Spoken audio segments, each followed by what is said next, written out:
ಎಲ್ರಿಗೂ ನಮಸ್ಕಾರ. ವೇದಿಕೆ ಮೇಲಿರುವಂತಹ ಸನ್ಮಾನ್ಯ ಮುಖ್ಯಮಂತ್ರಿಗಳಾದಂತಹ ಶ್ರೀ ಸಿದ್ದರಾಮಯ್ಯ ಅವರಿಗೆ, ಉಪಮುಖ್ಯಮಂತ್ರಿಗಳಾದಂತಹ ಡಿ.ಕೆ. ಶಿವಕುಮಾರ್ ಅವರಿಗೆ, ಕನ್ನಡ ಮತ್ತು ಸಂಸ್ಕೃತಿ ಇಲಾಖೆ ಸಚಿವರಾದಂತಹ ಶಿವರಾಜ್ ಎಸ್ ತಂಗಡಿಗೆ ಅವರಿಗೆ ಮತ್ತು ಇವತ್ತು ಸನ್ಮಾನವನ್ನು ಸ್ವೀಕರಿಸಲಿರುವಂತಹ ಬಾನು ಮುಷ್ತಾಕ್ ಮತ್ತು ದೀಪಾ ಬಸ್ತಿ, ನನ್ನ ಜೊತೆ ಮಾತನಾಡಿರುವಂತಹ ನಟರಾಜ್ ಹುಳಿಯಾರ್ ಹಾಗೂ ವೇದಿಕೆ ಮೇಲಿರುವಂತಹ ಎಲ್ಲ ಗಣ್ಯ ಅತಿಥಿಗಳಿಗೆ ನನ್ನ ನಮಸ್ಕಾರಗಳನ್ನು ಹೇಳಲಿಕ್ಕೆ ಇಷ್ಟಪಡ್ತೀನಿ. ಇದೊಂದು ಬಹಳ ವಿಶೇಷವಾದಂತಹ ಒಂದು ಕಾರ್ಯಕ್ರಮ. ಇಡೀ ಕನ್ನಡ ನಾಡಿಗೆ, ಕನ್ನಡ ಜನತೆಗೆ, ಕನ್ನಡ ಸಾಹಿತ್ಯಕ್ಕೆ ಒಂದು ಹೆಮ್ಮೆಯನ್ನು ಮೂಡಿಸಿದಂತಹ ಒಂದು ಕ್ಷಣವನ್ನು ಆಚರಿಸುವಂತಹ ಒಂದು ಕಾರ್ಯಕ್ರಮ. ಇಡೀ ಸುಮಾರು 10 ದಿನಗಳಿಂದ ಕರ್ನಾಟಕದಲ್ಲಿ ಎಲ್ಲೆಲ್ಲೂ ಸಂಭ್ರಮದ ವಾತಾವರಣ ಇರೋದನ್ನು ನಾವು ಕಾಣ್ತಾ ಇದ್ದೀವಿ. ಪ್ರತಿಯೊಬ್ಬರು ಕೂಡ ಆನಂದವನ್ನು ಪಡ್ತಾ ಇದ್ದಾರೆ. ಇದು ಕನ್ನಡದ ಭಾಗ್ಯ ಅನ್ನೋ ಒಂದು ಮಾತು ಬರ್ತಾ ಇದೆ. ಇದಕ್ಕೆ ಕಾರಣರಾದಂಥವರು ಈ 2 ಜೋಡಿ ದೀಪಗಳು.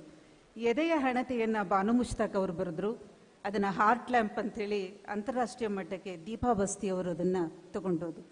ಈ 2 ಹಣತೆಗಳು ನಮ್ಮ ಜೊತೆಯಲ್ಲಿ ಇವತ್ತಿರೋದು, ಸನ್ಮಾನವನ್ನು ಸ್ವೀಕರಿಸ್ತಾ ಇರೋದು ಕರ್ನಾಟಕ ಸರ್ಕಾರದ ಪರವಾಗಿ ಮತ್ತು ಸಮಸ್ತ ಲೇಖಕರ ಪರವಾಗಿ ಈ ಒಂದು ಅಭಿನಂದನೆಯನ್ನು ಸ್ವೀಕರಿಸ್ತಾ ಇರೋದು ಬಹಳ ಖುಷಿಯ ಸಂಗತಿ. ಲೇಖಕಿಯರಾದಂಥ ನಮಗಂತೂ ಇನ್ನೂ ಖುಷಿಯ ಸಂಗತಿ ಅಂತೇಳಿ ಹೇಳಲಿಕ್ಕೆ ನಾನು ಇಷ್ಟಪಡ್ತೇನೆ. ಇದುವರೆಗೆ ಅಂತಾರಾಷ್ಟ್ರೀಯ ಮಟ್ಟದಲ್ಲಿ ನೋಬೆಲ್ ಪ್ರಶಸ್ತಿಯನ್ನು ಬಿಟ್ಟರೆ 2ನೆಯ ಪ್ರಾಶಸ್ತ್ಯ ಇರುವಂತಹ ಒಂದು ಪ್ರಶಸ್ತಿ ಅಂದರೆ ಬುಕ್ಕರ್ ಪ್ರಶಸ್ತಿ. ಅದನ್ನು ಬೂಕರ್ ಅಂತಲೂ ಕೆಲವರು ಹೇಳಿದ್ದಾರೆ, ಬುಕ್ಕರ್ ಪ್ರಶಸ್ತಿ ಅಂತಲೂ ಇದೆ. ಆಮೇಲೆ ನಟರಾಜ್ ಹೇಳಿದ್ರು ಅದು ಬುಕ್ಕರ್ ಪ್ರಶಸ್ತಿ, ಅದು ಬೂಕರ್ ಅಲ್ಲ ಅನ್ನೋ ಒಂದು ಮಾತು ಕೂಡ ಬಂತು. ಹೀಗೆ ಬಾನು ಅವರಿಗೆ ಬಂದಂತಹ ಈ ಪ್ರಶಸ್ತಿ ಬಹಳ ಮುಖ್ಯವಾದಂತಹ ಪ್ರಶಸ್ತಿ. ಯಾಕೆಂದರೆ ಅವರು ಹಲವಾರು ವರ್ಷಗಳಿಂದ ಈ ಕೃತಿಯನ್ನು, ಕಥನಗಳನ್ನು ಅವರು ಬರೀತಾ ಬಂದರೂ ಕೂಡ ಅದು ಅನುವಾದದ ಮೂಲಕ ರಾಷ್ಟ್ರ ಮಟ್ಟಕ್ಕೆ, ಬೇರೆ ಬೇರೆ ದೇಶಗಳಿಗೆ ಅದು ಹೋಯಿತು ಅನ್ನೋದು ಬಹಳ ಮುಖ್ಯವಾದದ್ದು ಅಂಥೇಳಿ. ಇಲ್ಲಿ ಅನುವಾದ ಈ 2 ಬೇರೆ ಜಗತ್ತಿಗೆ ಇಲ್ಲಿನ ಒಂದು ಲೋಕಲ್ ಭಾಷೆಯ ಕೃತಿಗಳನ್ನು ತೆಗೆದುಕೊಂಡು ಹೋಗುವ ಕೆಲಸಗಳನ್ನು ಮಾಡುತ್ತೆ, ಒಂದು ರೀತಿ ಸೇತುವೆಯ ರೀತಿಯ ಕೆಲಸಗಳನ್ನು ಮಾಡುತ್ತೆ. ಬಾನು ಅವರು ಹಲವಾರು ಕೃತಿಗಳನ್ನು ಈಗಾಗಲೇ ರಚಿಸಿದ್ದಾರೆ. ಅದ್ರ ಜೊತೆಯಲ್ಲಿ ಬಾನು ಅವರನ್ನು ಕೇವಲ ಲೇಖಕಿ, ಕೇವಲ ಕಥೆಗಾರ್ತಿ ಅಂತ ನಾವು ಅಂದ್ಕೊಂಡ್ರೆ ಅದು ಅವರಿಗೆ ಮಾಡಿದ ಒಂದು ಅಪಚಾರ ಆಗತ್ತೆ. ಬಾನು ಮುಷ್ತಾಕ್ ನಡೆದು ಬಂದಂತಹ ದಾರಿಯನ್ನು ನಾವು ಗಮನಿಸಿದರೆ ಅವರು ಶಿಕ್ಷಕಿಯಾಗಿ, ಪತ್ರಕರ್ತೆಯಾಗಿ, ಬರಹಗಾರ್ತಿಯಾಗಿ, ವಕೀಲೆಯಾಗಿ, ಹೋರಾಟಗಾರ್ತಿಯಾಗಿ ಹೀಗೆ ಹಲವಾರು ಕ್ಷೇತ್ರಗಳಲ್ಲಿ ತಮ್ಮನ್ನು ಗುರುತಿಸ್ಕೊಂಡು ಬಂದಿದ್ದಾರೆ. ಸದಾ ಅವರ ಒಂದು ಅಂತರಾತ್ಮದಲ್ಲಿ ಒಬ್ಬ ಬಂಡಾಯಗಾರ್ತಿ ಜಾಗೃತವಾಗಿರ್ತಾಳೆ. ಆ ಬಂಡಾಯ ಕೆಲವು ಬಾರಿ ಮೆಲುದನಿಯಲ್ಲಿ ವ್ಯಕ್ತ ಆಗುತ್ತೆ, ಕೆಲವು ಬಾರಿ ಅದು ಡಾಳಾಗಿ ವ್ಯಕ್ತವಾಗುವಂಥದ್ದನ್ನು ಅವರ ಕಥೆಗಳಲ್ಲಿ ನಾವು ನೋಡ್ಬೋದು.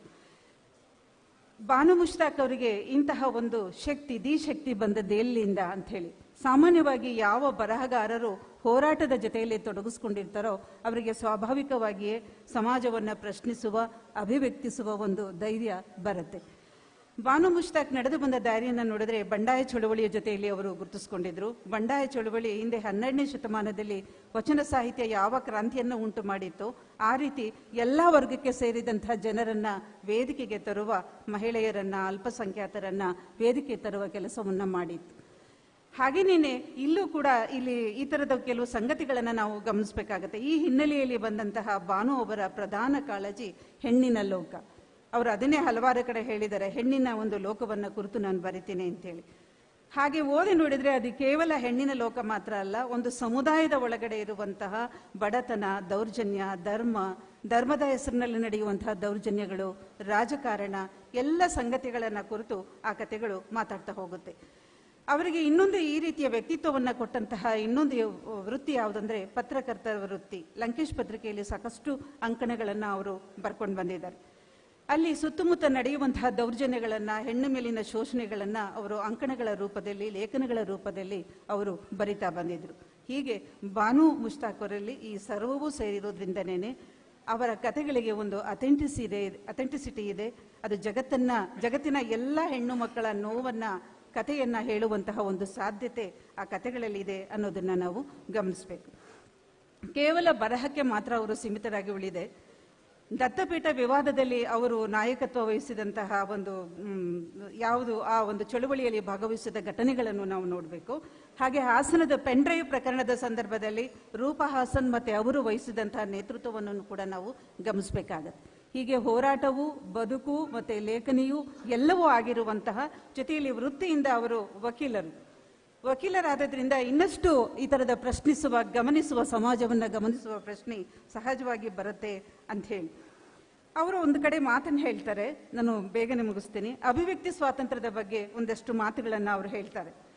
ಸ್ವತಂತ್ರವಾಗಿ ಜನ್ಮ ತಳೆದ ಮನುಷ್ಯ ಹುಟ್ಟುತ್ತಲೇ ನಿಷೇಧಗಳಿಗೆ ಒಳಗಾಗಿ ತನ್ನ ಸಾರಸತ್ವವನ್ನೆಲ್ಲ ಕಳೆದುಕೊಂಡು ಅಮಾನವೀಯವಾಗಿ ಉಸಿರೆತ್ತದೆ ಬಾಳುವ ಇಂದಿನ ಅಸಹನೀಯ ಪರಿಸ್ಥಿತಿಯಲ್ಲಿ ಮನಸ್ಸು ಹುಡುಕುವ ಬಿಡುಗಡೆಯ ಹಾದಿ ಎಂದರೆ ಸೃಜನಶೀಲ ಅಭಿವ್ಯಕ್ತಿ ಅಂತೇಳಿ ಏನನ್ನ ಹೇಳ್ಬೋದೋ ಅದೆಲ್ಲವನ್ನ ಹೇಳೋದಕ್ಕೆ ಸಾಹಿತ್ಯವನ್ನು ಅವರು ಒಂದು ಮಾಧ್ಯಮವನ್ನಾಗಿ ಅವರು ಬಳಸ್ಕೊಂಡ್ರು. ಇನ್ನೊಂದು ಕಡೆ ಹೇಳ್ತಾರೆ, ನಮ್ಮ ಪರಿಸರ, ನಂಬಿಕೆ, ಆಚಾರ, ವಿಚಾರ, ನಮ್ಮ ಸುರಕ್ಷಿತ ವಲಯ ಆಪ್ಯಾಯಮಾನವಾದದ್ದು ನಿಜ. ಆದರೆ ಸುತ್ತಲಿನವರ ಸಹಜೀವಿಗಳ ಬಾಳನ್ನ, ಅವರ ನೋವನ್ನ ಕಾಣಲಿಲ್ಲ ಅಂದರೆ, ಅದನ್ನು ಪ್ರಶ್ನಿಸಲಿಲ್ಲ ಅಂದರೆ, ಅದಕ್ಕೆ ಸಂವೇದಿಸ್ತಿಲ್ಲ ಅಂದರೆ ಈ ಬರಹ ಮತ್ತು ಬದುಕಿಗೆ ಯಾವ ಅರ್ಥ ಇದೆ ಅನ್ನೋ ಮಾತುಗಳನ್ನು ಅವರು ಹೇಳ್ತಾರೆ.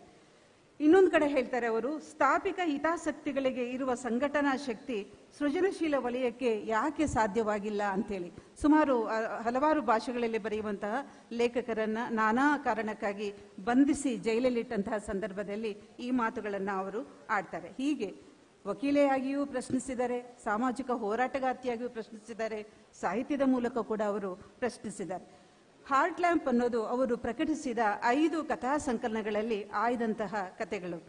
12 ಕಥೆಗಳನ್ನು ಹಾರ್ಟ್ ಲ್ಯಾಂಪ್ ಅಂತೇಳಿ ಅದನ್ನ ಅವರ ಒಂದು ಪ್ರಧಾನವಾದ ಕಥೆಗಳನ್ನು ಆರಿಸಿ ಅದನ್ನು ಪ್ರಕಟಿಸಲಾಗಿದೆ.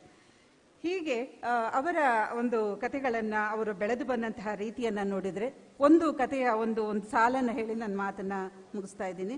ಇದು ಬಹಳ ಮುಖ್ಯವಾದಂತಹ ಒಂದು ಕಾರ್ಯಕ್ರಮ ಅಂತೇಳಿ ನಾವು ಲೇಖಕಿಯರು ಕೂಡ ಅನ್ಕೋಬೇಕು. ಯಾಕೆಂದರೆ ಬರಹದ ಮೂಲಕ ಬರಹವನ್ನು ಹೇಗೆಲ್ಲ ಬಳಸ್ಬೋದು, ಸಾಮಾಜಿಕ ಬದಲಾವಣೆಗೆ ಬಳಸ್ಬೋದು, ಧ್ವನಿ ಎತ್ತೋದಕ್ಕೆ ಬಳಸ್ಬೋದು, ಕಲೆಯ ಒಂದು ಸಾಧ್ಯತೆಗಳೇನು ಅನ್ನೋ ಎಲ್ಲ ಪ್ರಶ್ನೆಗಳು ಅವರ ಕಥೆಗಳಲ್ಲಿ ಬರುತ್ತೆ.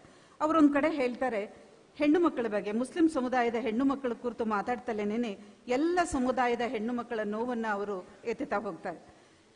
ಮುಸ್ಲಿಂ ಸಮುದಾಯದಲ್ಲಿ ಡೋಲಿಯಲ್ಲಿ ಹೋಗುವಂತಹ ಹೆಣ್ಣು ಮಕ್ಕಳು ಹಿಂತಿರುಗಿ ಬರುವುದಾದರೆ ಡೋಲಾದಲ್ಲೇ ಬರಬೇಕು ಅನ್ನೋ ಒಂದು ಮಾತನ್ನು ಹೇಳ್ತಾರೆ. ಡೋಲಾ ಅಂದರೆ ಶವವಾಹಕ ವಾಹನಗಳು ಅಂಥೇಳಿ. ತವರಿಗೆ ಯಾವುದೇ ಹೆಣ್ಣು ಮಕ್ಕಳು ಗಂಡನ ಬಗ್ಗೆ, ಕುಟುಂಬದ ಬಗ್ಗೆ ಕಂಪ್ಲೇಂಟ್ ತಗೊಂಡು ಬರುವ ಹಾಗಿಲ್ಲ. ಅವರು ಯಶಸ್ವಿ ಬದುಕಿಯನ್ನೇ ತೋರಿಸ್ಬೇಕು. ಸೋಲನ್ನು ಅನುಭವಿಸೋದಾದರೆ ಅವರು ಒಳಗಡೆನೇ ಅನುಭವಿಸ್ಬೇಕು ಅಂಥೇಳಿ ಈ ಥರ ಒಂದು ಸಮುದಾಯದ ನೋವನ್ನು, ಇಡೀ ಜಗತ್ತಿನ ಹೆಣ್ಣು ಮಕ್ಕಳ ಕಥೆಗಳನ್ನು, ನೀವು ಯಾವ ಜಗತ್ತಿನ ಕಥೆಗಳನ್ನೇ ನೋಡಿ, ಯಾವ ಭಾಷೆಯ ಕಥೆಗಳನ್ನು ನೋಡಿ, ಈ ದೌರ್ಜನ್ಯ, ಅತ್ಯಾಚಾರ, ಶೋಷಣೆ ಅನ್ನೋದು ಬೇರೆ ಬೇರೆ ರೀತಿಯಲ್ಲಿರುತ್ತೆ. ಪರಿಸರ ಮಾತ್ರ ಬೇರೆ ಇರುತ್ತೆ ಅನ್ನೋದು ಬಹಳ ಮುಖ್ಯ. ಹೀಗಾಗಿ ದೀಪಾ ಬಾಸ್ತಿಯವರಿಗೂ ಭಾನು ಮುಷ್ತಾಕ್ ಅವ್ರಿಗೂ ಇಬ್ಬರಿಗೂ ಕೂಡ ಮತ್ತೊಮ್ಮೆ ಸಮಸ್ತ ಲೇಖಕಿಯರ ಪರವಾಗಿ ಅಭಿನಂದನೆಗಳನ್ನು ಸಲ್ಲಿಸಿ ನನ್ನ ಮಾತು ಮುಗಿಸ್ತೇನೆ. ನಮಸ್ಕಾರ. ಎದೆಯ ಹಣತೆಯನ್ನ ಕುರಿತಾಗಿ ಮಾತನಾಡಿದಂತಹ ಡಾಕ್ಟರ್ ಎಚ್.ಎಲ್. ಪುಷ್ಪಾರವರಿಗೆ ಧನ್ಯವಾದಗಳು ವೇದಿಕೆ ಪರವಾಗಿ. ಇನ್ನೀಗ ಎದೆಯ ಹಣತೆ ಅನುವಾದಗೊಂಡಿದ್ದು